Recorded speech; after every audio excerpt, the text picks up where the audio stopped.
from the heart of where innovation, money, and power collide. In Silicon Valley and beyond, this is Bloomberg Technology with Emily Chang.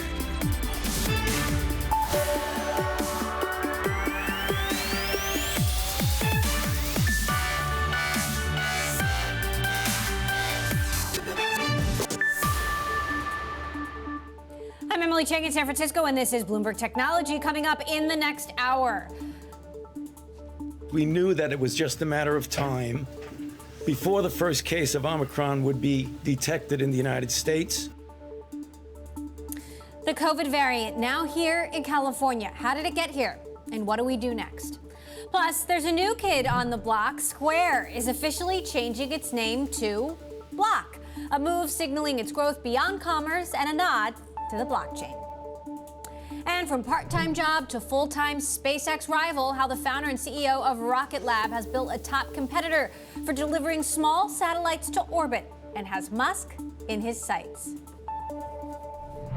We'll get to all that in a moment, but first let's get a look at the markets following the news of the first Omicron case, not just here in the United States, but right here in San Francisco. Our Ed Ludlow here now with more. And Ed, how did investors take it today? Yeah, negatively. It's been such a volatile session on Wednesday. We started with this big rally in U.S. equities, but by the close of play, you can see the red on the screen. The S&P 500 down 1% on Wednesday, but it was his biggest two-day drop since October. The brunt of that felt in technology shares. The NYSE FANG Plus index down 2.7%. That's the biggest drop for that index since the beginning of October. Clearly, those mega-cap tech stocks feeling the brunt of the concern from traders over Omicron. And the Philadelphia Semiconductor Index, semiconductors, had held on to gains for so much on Wednesday and at the last minute gave up. We also got a lot of news aftermarket, of course, as earnings season continues, and a big focus on software and the cloud. If you look at some of those movers after the market on Wednesday, big moves. Snowflake up 13%. CrowdStrike actually have been up a lot more. They've both upgraded their guidance for top and bottom line for the fiscal year after strong demand from customers. There was an exception to that rule, though. Splunk down 2.3%, missing estimates and giving guidance that came in below expectations. Finally, coming minutes by Bloomberg Terminal, we've got some data on Wednesday, really key to the global supply chain. This is the global index for the Institute of Supply Management for factory activity, right? And it's made up of a series of gauges. Overall, the gauge came in line with expectations, but look at the downward trajectory of the white, yellow, and blue lines. Those are prices paid, delivery times, and backlogs. They all dropped in the prior month. So it's a little sign, Emily, that some of that supply chain congestion might be starting to unravel. All right, Ed, thanks for that. I want to get back to that big news about the Omicron variant being found right here in California. For more on what it means, I'm joined by Jody Schneider, Bloomberg's political news director. And Jody, I have to say, also right here in San Francisco, where they found this variant, how worried should we be? Well, Emily, Anthony Fauci, who briefed the press this afternoon, and President Biden say we should be concerned, but we shouldn't be panicking. This is a case of this new variant. It came from a San Francisco resident who had traveled to South Africa, where one of the places that it has been found. They do a lot of testing in South Africa as well. And so it is the first confirmed case here, although Anthony Fauci said he wasn't that surprised, that it was just a matter of time before it happened. The real question is how transmissible this is and whether it can evade these 30 mutations in this variant, can evade those shots, those vaccinations and boosters that we are all being encouraged to receive if we haven't. Right, and there's a lot that we still don't know. We did expect that this was circulating in the U.S. and around the world, honestly, for some time. How is the administration reacting, and how is this impacting the travel ban? Yeah, so the administration, their first real move that they're taking is to really heighten some of these travel restrictions. They've been imposing for the past few days since this came to the fore. They've been imposing more bans and more restrictions on people coming from various countries, including South Africa and other countries that have been found to have large numbers, or really the first cases we've seen of this Omicron variant. But now, according to an administration official with knowledge of the matter, the president himself tomorrow will announce that travelers into the U.S. will need to have a test within 24 hours of traveling. Right now, it's 72 hours of traveling. So they want to make it more likely that if you're getting on a plane, that you do not carry this new variant or that you don't carry the virus. So they're going to step up the testing, and they're going to really continue to be vigilant about this travel ban. Beyond that, it's just more of a call for keep getting vaccinated. If you haven't gotten your booster, get your booster. Right. We heard Dr. Fauci say that multiple times. Jody Schneider, Bloomberg's political news director, thanks so much for that update. Meantime, Square is rebranding, now calling itself Block. The company says this move is to acknowledge its growth beyond commerce and payments and refers to building blocks, but also neighborhood blocks and, of course, the blockchain. Also, Square Crypto, a separate initiative focused on Bitcoin, will change its name to Spiral. Joining us now on this latest news, our very own Kurt Wagner. Kurt, you've had a busy week covering Twitter as well, and this on the heels of Jack Dorsey resigning as CEO of Twitter just 2 days ago. That can't be a coincidence, is it?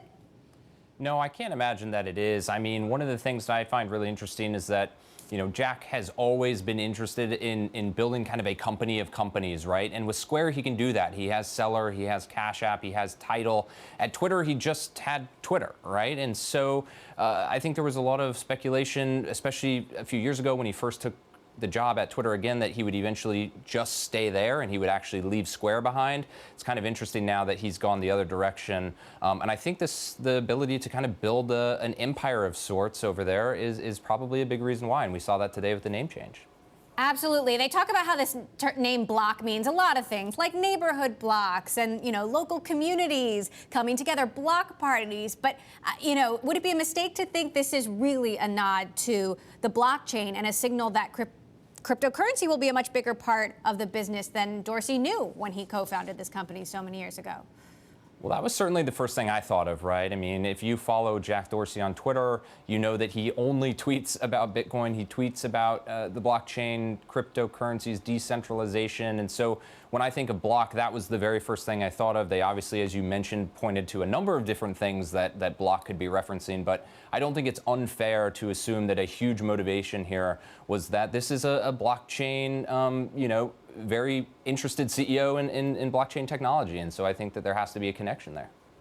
Now, Dorsey leaving Twitter full stop and saying it's time to move on from its founders seemed to be a rebuke of Mark Zuckerberg digging in at Meta and changing the name of the company there. And now we see Dorsey taking a page out of Mark Zuckerberg's playbook. What do you think the relevant comparisons are here? Well, I think that the idea of, if you look at Square, I think, you can see the overlap between Meta and Square, now Block, being kind of a holding company with a bunch of different businesses inside. But I think when you compare to Twitter, unfortunately, there isn't really much comparison anymore. We'd love to loop Facebook and Twitter together, but those companies are on totally different planets in terms of business and things like that. And I think that's ultimately why Jack Dorsey is leaving, right? I mean, he was not able to kind of bring Twitter to the level of business success that I think people expected from that company. And so in some ways, yes, he's making a little bit of a dig perhaps at Mark Zuckerberg, but, he has not been able to turn Twitter into the business it needs to be, and I think that's probably a big reason why he's not there anymore. Indeed. Well, we'll be watching to see what he does at now Block. Bloomberg's Kurt Wagner, thank you for that update. More boardroom changes, meantime, and this time at Disney. Susan Arnold has been elected chair of the board. She's been the lead independent director since 2018 and has served on Disney's board since 2007. Arnold will succeed Bob Iger when he leaves the company at the end of the year. That would an end of an era for sure. Coming up, a call to Congress. We'll be joined by the CEO of Global Foundries on the push to curb the chip crunch and bring chip manufacturing to the United States. That is next. This is Bloomberg.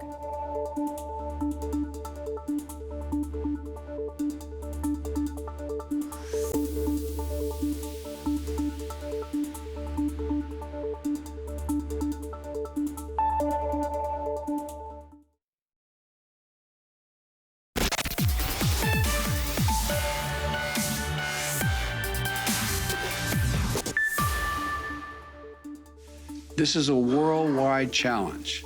a natural byproduct of a world economy shut down by the pandemic as it comes back to life. Prices are still prices are still out of sync as the world comes back. President Biden there speaking at a press conference earlier where he said work has begun to ease supply chain disruptions. In a letter to Congress, over 50 corporate leaders, including Tim Cook, Sundar Pichai, Lisa Su, Mary Barra, have called on lawmakers to speed chip aid and bring manufacturing back to the United States. The letter warned time is running out for them to take action, highlighting that, quote, semiconductors are essential to virtually all sectors of the economy. Unfortunately, demand for these critical components has outstripped supply. The shortage has exposed vulnerabilities in the semiconductor supply chain and highlighted the need for increased domestic manufacturing capacity. For more, I want to bring in one of the signatories of that letter, Global Foundries CEO Tom Caulfield. Tom, remind us why this is so important. Oh, think about this $500 billion semiconductor industry. And today, how it's so pervasive, semiconductors, in everything we do, run our businesses, educate our children. Everything we do is humans in engagement. It's just this pervasiveness of semiconductors that touches everything. It's the center of the world global economy. So you can understand when there are disruptions in that, how impactful it is throughout the world. What would be different if more chip manufacturing was happening in the United States right now? Look, I think the chip manufacturing in the U.S. is more about getting balance. This $500 billion industry that, oh, by the way, will double in the next 8 to 10 years. 48% of that semiconductor industry is product that comes through U.S. headquartered companies, but only 12% is manufactured in the U.S.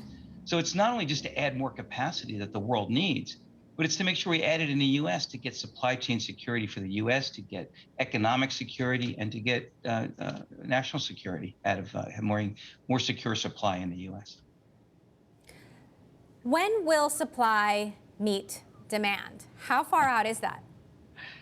Look, we have a very broad-based business. We serve almost every market segment. As I sit here today, we still don't have enough capacity and capability, even though we're investing, I'll talk about that in a minute, at a breakneck pace for 2022. If we're going to start getting a little bit more balance between supply and demand, it's probably out in 2023. That's the chair we see it from, and the customer engagements I have each and every day on what their demand looks like and our ability to meet that demand. So what does next year look like? I mean, what sort of, talk to me about the ebbs and flows and the arcs that you see. Yeah, look, I think the worst, I could argue the worst is behind us because it was such a big gap. And as the gap closes, it gets better, but it doesn't make it where you won't hear about this ever again. So hopefully we'll get more of this supply coming online. By the way, the semiconductor industry had an all-time high shipment in 2021. It's not like we're sitting here not doing more. It's just the complexity of what we do and how long it takes to add capacity is what creates this big lag. And by the way, the billions of dollars it takes to add capacity. Meantime, Global Foundries went public in the middle of all of this. How has the current climate impacted the business decisions that you're making? Obviously, it's clear we need more chips, we need more of them. Yeah, look, we didn't go public for the sake of just being a public company. We went public because we had good uses for the proceeds. You know, we raised almost $2.9 billion of capital raised in that IPO. And, you know, better part of 50% of that is going into the capital deployment we're going to do to expand our capacity. Between 2021 and 2022 alone, we will spend $6.5 billion. And that will enable us, by the time we exit 2023, to be able to ship 1.6x more product to our customers compared to 2020. So if Congress can't get this act done, what happens? Well, look, I haven't thought that far ahead because I think they are going to get it done. I think the opportunity for this year is running short given the other things that Congress needs to get through in the Build Back Better and funding the government. But I think that's going to close by the end of the year because it needs to. And then in the Q1 is the real opportunity. This has broad bipartisan support. Everybody needs to do it. We just need to clear the decks so that becomes the focus of the government. And I really don't think there's an option where this doesn't happen, quite honestly. And how would you say Europe's progress compares to the United States? Are they doing it better? Hard for me to judge. I think it's a little bit more difficult there because there are many nations that have to come together, so the consensus building takes a little bit longer. But they have a record of being able to do this in the past, and we've enjoyed some of those partnership investments with the European government in our Dresden facility in Germany.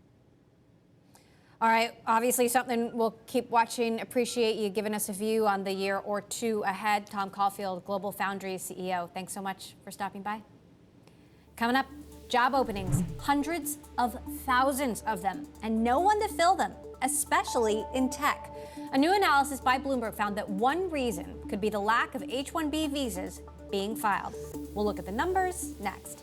And as we head to break, let's take a look at Salesforce, among the biggest decliners on the S&P after the cloud-based software company gave a disappointing revenue and profit forecast for the current quarter. Analysts, however, are encouraged by the promotion of Brett Taylor to the role of co-CEO.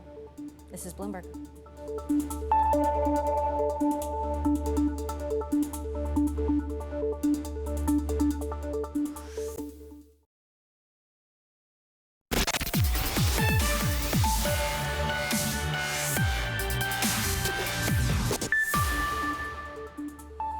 For the first time in a decade, the number of immigrants in the United States H-1B visa program dropped to its lowest level. Workers applying for engineering and mathematics jobs fell 12.6% compared to a year ago, according to a Bloomberg News analysis.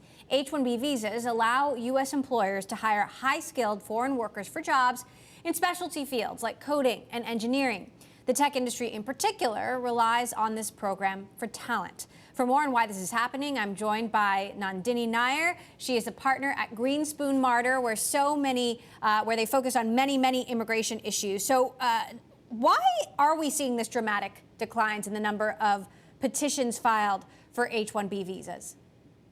Well, I think we have to go back to the Trump administration. First of all, thank you for having me. But going back to that, yes, it started with the Trump administration, who became very almost against business, legal immigration, as we like to call it. And then, of course, the pandemic happened, and which resulted in office closures at the government, consulate closures, travel bans, and all of that culminated in creating a decline in foreign talent, immigrants coming into the United States. So it's not just one factor, it's a multitude of factors. Are we seeing any improvement given that things have started to open up, or do you see this trend continuing? The problem is the Biden administration has eased up some of the restrictions that were implemented by Trump, but what he did is here to stay. So that's not going to change. Second is it's almost impossible at this point in where we are in the pandemic to get back to pre-pandemic processing of applications, getting the consulates reopened, reducing that backlog. That's not going to happen immediately. We are looking, I want to say, about 3 to 5 years out before we get back to pre-pandemic processing. So I don't see an immediate resolution to this matter. And now, of course, we have the new variant. We have another travel ban that just came out against South Africa and certain other African countries. So I don't know that this is going to resolve itself anytime soon. Tell us what kind of workers are on these H-1B visas and the program's role in solving labor shortages, pockets of labor shortage in the U.S. labor market. The most prevalent occupation will be STEM degreed individuals, usually science, engineering, technology, mathematicians, researchers, scientists, doctors we have.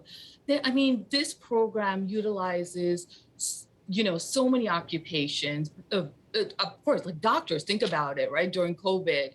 Researchers, the individuals who develop these vaccines are immigrants, and some of them were on various specialty visas like the H-1B. So it is a visa that is for professionals, for extraordinary individuals. These are highly talented individuals utilizing this program. What impact do you think this drop will have on the tech industry in particular? It's a significant issue. It is a significant issue in this industry and in the United States as a whole. We are all aware of the labor shortages. We are all seeing help wanted signs across industries. So this inability from the US government, their agencies, to process and bring in this talent is having a significant impact. I have clients that are just scrambling to bring in individuals, try to fill the gaps that they have. I believe there are millions of job vacancies right now in the tech sector that cannot be filled by US workers. And we need to be able to better utilize our foreign talent for this. So quickly next year, in your view, are we going to see this number continue to decline? Absolutely. Absolutely. It's not going to improve. The situation is not going to improve. The administration needs to make some different fixes to improve maybe some limitations that we have right now, open up the consulates more, waive in-person interviews. There are fixes that the government can immediately do. Do they have the appetite for it? Is it politically viable today? I don't know about that, but there are things that they can do. Nandini Nair with Greenspoon Martyr, thank you for sharing your perspective with us. Appreciate it. Well, Match Group has agreed to pay $441 million to settle all claims related to the 2017 evaluation of Tinder. The settlement was announced a day before the parties were due to give closing remarks in a trial being held in New York. The issue, whether Match and its controlling shareholder IAC cheated Tinder executives out of billions by lowballing the dating app's valuation. And Snowflake jumped more than 12% in extended trading after the cloud software company reported better than projected revenue and a bullish forecast fueled by a gain in new customers. Product sales, which make up more than 90% of Snowflake's revenue, will be $345 to $350 million in the period ending in January. The company came to prominence in September of last year with the biggest U.S. IPO of the year and the largest ever for a software company. Coming up, Rocket Lab founder and CEO Peter Beck makes Bloomberg's top 50. We're going to talk about how he got a start in aeronautics and how he's turned his passion into a SpaceX rival. That is next. This is Bloomberg.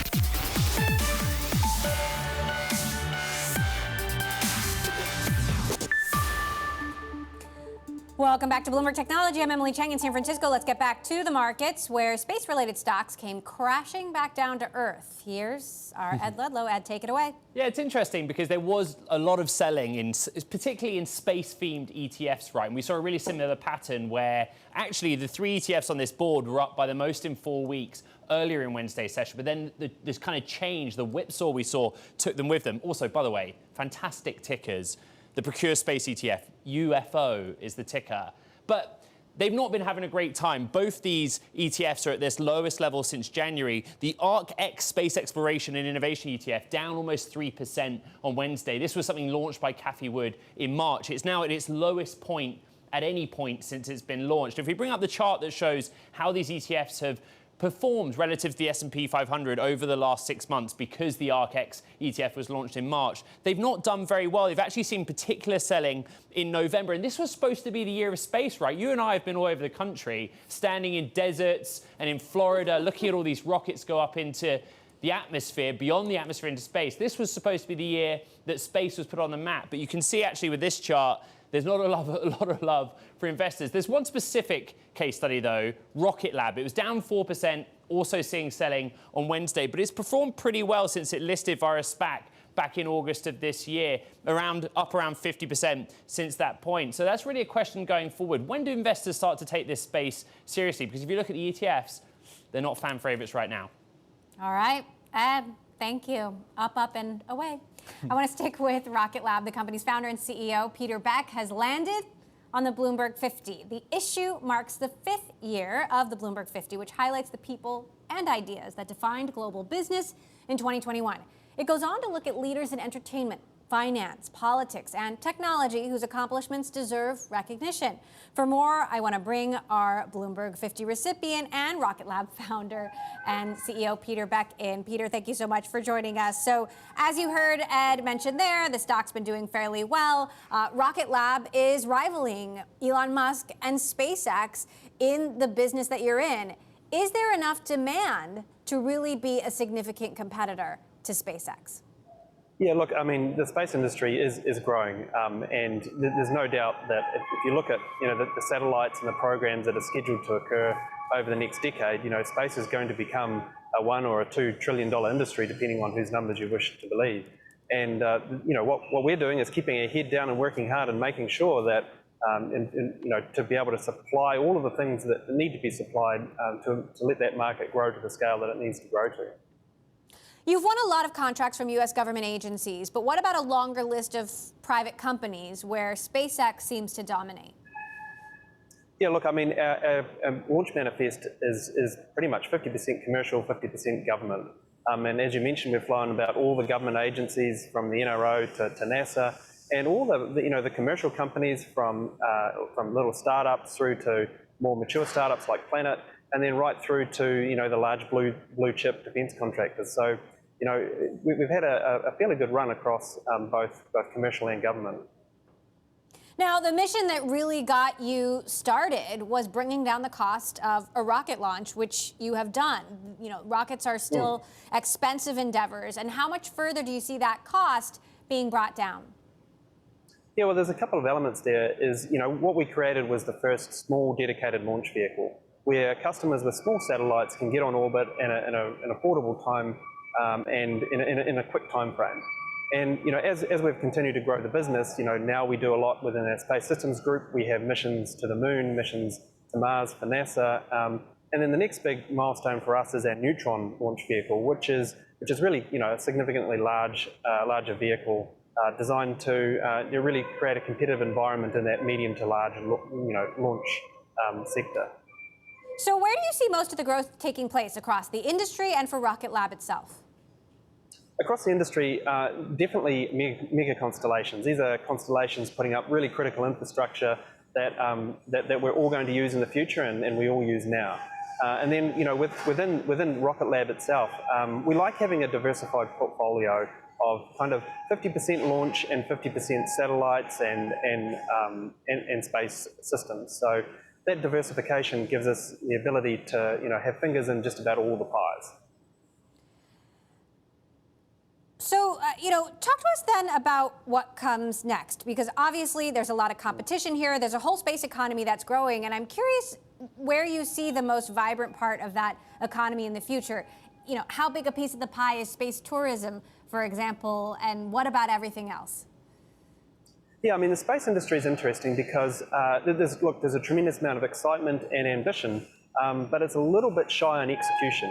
If you look at, our industry, SpaceX was obviously the first private company to send a satellite into orbit. Rocket Lab was the second, and then, there's been a couple of others after that. But, from the launch perspective, there's like 100 and something launch companies at our last count, but there's only been a few that have actually managed to deliver stuff to space. And that's just fundamentally, you wake up every morning and do battle with physics, and it's just super hard. But I think, the industry, where the industry is really going is you're witnessing real time the democratization of space. Things that used to be government-only enterprises or government-only programs are really now, turning into commercial programs. And we can do that because the cost of launch has come down, the cost of building satellites has come down, and you can actually, build real infrastructure and provide real commerce in space. So let's say a decade from now, or maybe it's 2 decades from now, depending on where we see the most dramatic changes, what does the space industry look like? Well, I mean, I certainly hope it looks vastly different from today. I mean, I think we're right at the beginning of this process of democratization. And, I kind of liken it to like when we first, sent the very first email. That's kind of where I feel like where we really are. So I think there's a tremendous amount of growth, there's a tremendous amount of opportunity, and we're certainly, making sure that we position ourselves to catch that wave, that's for sure. All right, Peter Beck, Rocket Lab founder and CEO, thanks for joining us here on the show, and you can catch the 5th annual edition of the Bloomberg 50, the people and ideas that define global business in 2021. A look at those in business, entertainment, finance, politics, science, and technology, now available. Coming up, the importance of mental health during and after COVID. We're going to be joined by Arianna Huffington to talk about this, the Great Resignation, and the future of work, plus so much more. That's next. But before that, let's listen to some airline executives who shared their thoughts with Bloomberg earlier on the latest COVID headlines. This is Bloomberg. This Omicron thing's really new, but I'm pretty hardened about what I'm hearing just in the last few days. I'm always a positive person anyways. You have to be in this industry. Airlines is the easy target for changing of signals to the public. It's a bit early to say. We had a very strong Thanksgiving in the US. It's a very important time. Seeing reports just now that vaccines are working with Omicron and seems to be less virulent. So assuming that all holds true, I think things are just going to continue to improve. I feel the vaccines have been fundamental in people's confidence to fly.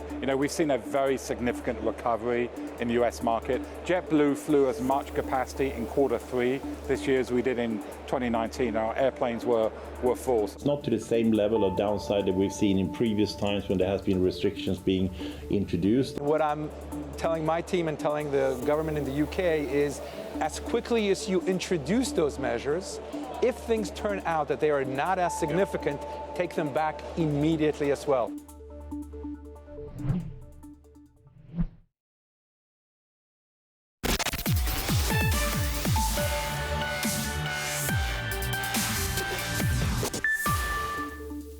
This individual has not been hospitalized. The individuals that this individual has come into contact with have not tested positive yet to our knowledge.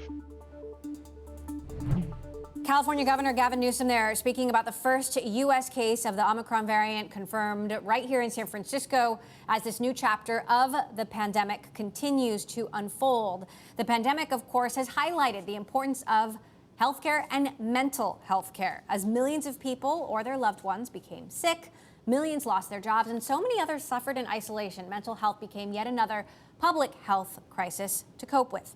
Now, what does mental health care and wellness look like in a post-pandemic world, and how do we move away from business as usual and make sure employees don't burn out? I want to dive into it all with Arianna Huffington, founder and CEO of Thrive Global. Arianna, great to have you back with us. You launched Thrive 5 years ago, and now you have huge businesses, including Pfizer and beyond, that are using your products. How has the pandemic impacted the trajectory of Thrive? So, Emily, it has been a huge accelerant because when we launched 5 years ago yesterday, we launched with the mission of ending the stress and burnout epidemic. Now, not a lot of people were talking about burnout in 2016. Now it's everywhere because companies have recognized the connection between burnout, mental health problems, attrition, the Great Resignation, productivity. So these issues are no longer kind of warm and fuzzy benefits, but strategic priorities, both for HR departments and for the C-suite as a whole.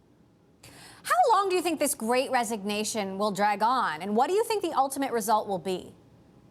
Well, what we are finding with many of the multinational companies we're working on, whether it's Accenture or Pfizer or Walmart, is that the Great Resignation is not just about burnout. It's about two other things, Emily. It's about working mothers who are having a much harder time, especially during the pandemic, of managing children at home, educating them, and work. And also, it's about a larger reevaluation of what matters to people. We had assumed that it's just the career ladder and money. And now people are saying, maybe not.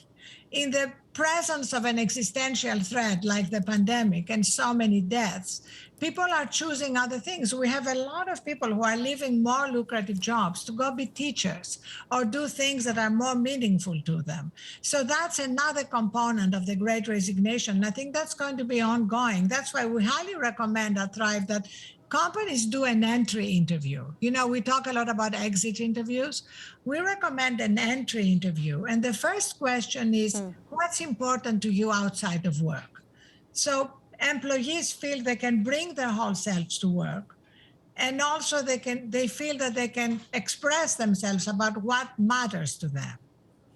An entry interview, that actually makes a lot of sense. You know, I recently sat down with Sundar Pichai, the CEO of Alphabet. Google has committed to allowing its employees to work in a hybrid mode for the long term. And I asked him, really, is this forever?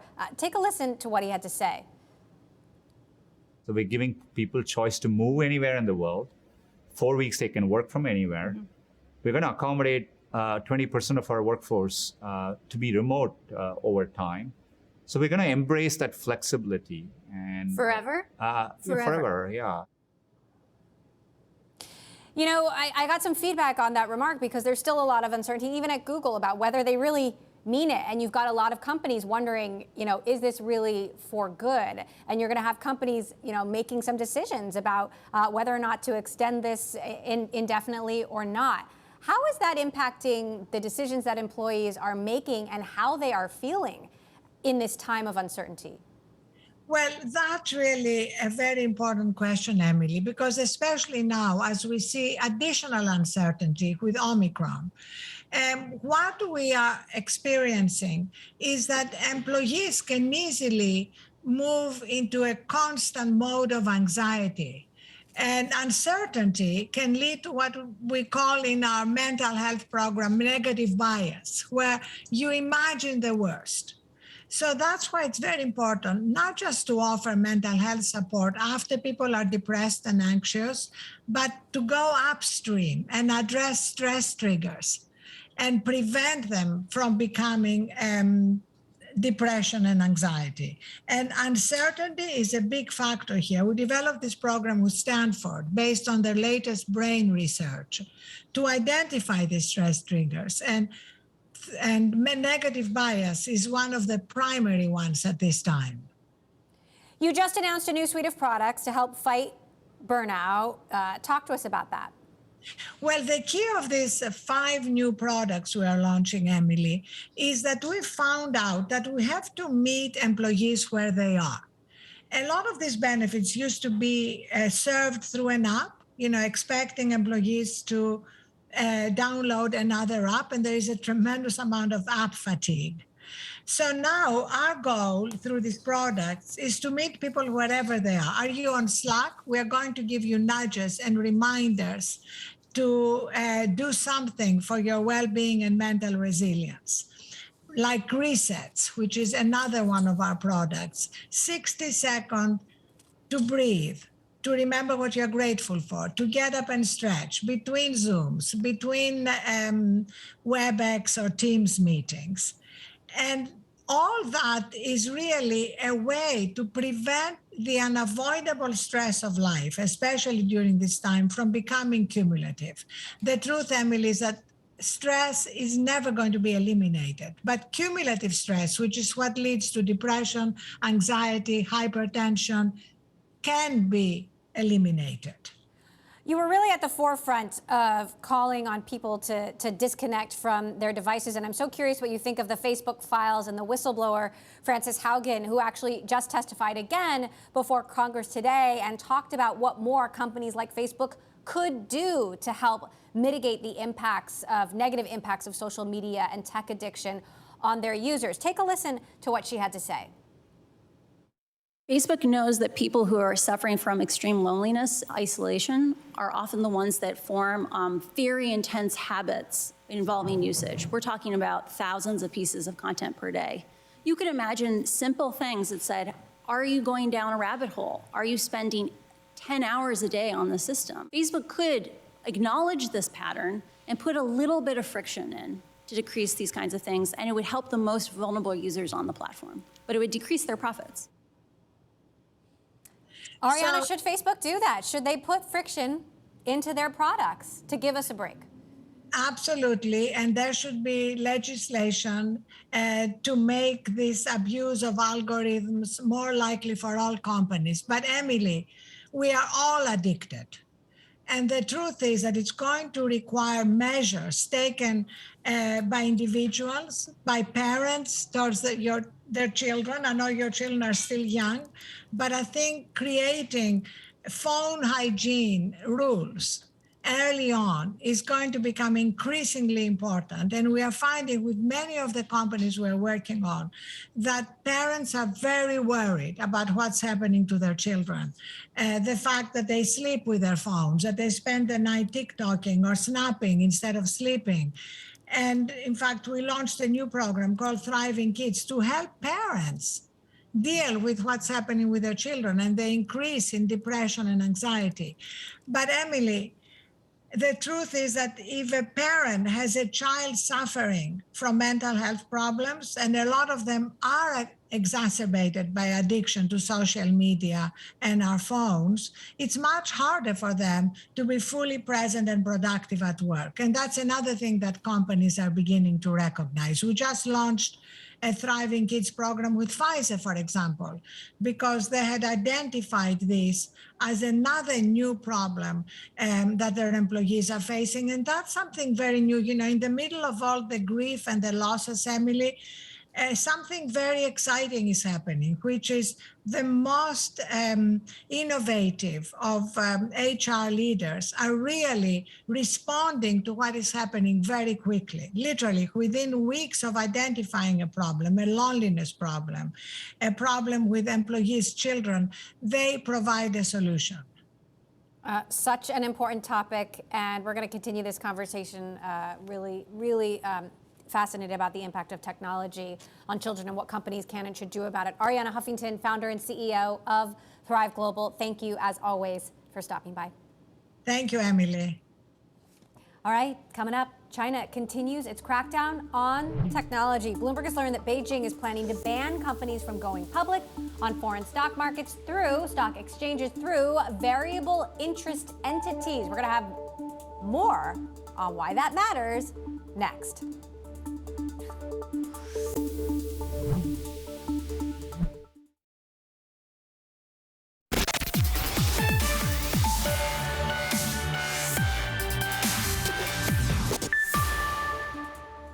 China is said to be planning to ban companies from going public on foreign stock exchanges through variable interest entities. Bloomberg understands Beijing wants to close the loophole, partly to address concerns about data security. Let's dive into this more with our very own Stephen Engel in Hong Kong. So, Stephen, what do we know? Well, these VIE structures have been used for a couple of decades now, dating back to 2000 when Sina.com listed in New York, and subsequent big listings, whether it was Alibaba, Pinduoduo, even more recently, which drew the ire of Beijing regulators, DD Global, they all used this VIE structure, a variable interest entity. It essentially allowed these companies to bypass laws in China that prevented foreign ownership in sensitive industries like the internet. They incorporated themselves with these shell companies that listed in the United States through the BVI, British Virgin Islands, or Caymans, and it allowed foreigners to participate. And, you know, I've had Chinese law experts tell me that essentially, while the internet was developing in China and developing these national champions, Beijing kind of turned a blind eye to this. It was in a legal gray area because they wanted these big companies to tap institutional foreign investors in New York and elsewhere abroad. So they kind of allowed it. But now, and we really focused on this on Red Lines, China and Big Tech, that special we did earlier this year, identifying the common thread as the regulatory crackdown went beyond just antitrust into data security. We kind of said, what is the common thread? Well, all these companies have VIE structures, and the company and the government is very concerned about sensitive information in the hands of foreign investors. So this is going to be a big story. A big story, potentially very, very big deal. All right, Steve Engel in Hong Kong for us. Thanks for breaking that down. Appreciate it. That does it for this edition of Bloomberg Technology. Make sure you tune in tomorrow. We're going to be joined by Huiling Tan, Grab's COO and co-founder, along with the CEO of Etsy, Josh Silverman, as well as Max Peterson, Vice President of Worldwide Public Sector Business for Amazon Web Services, as reInvent continues in Las Vegas. I'm Emily Chang in San Francisco. This is Bloomberg.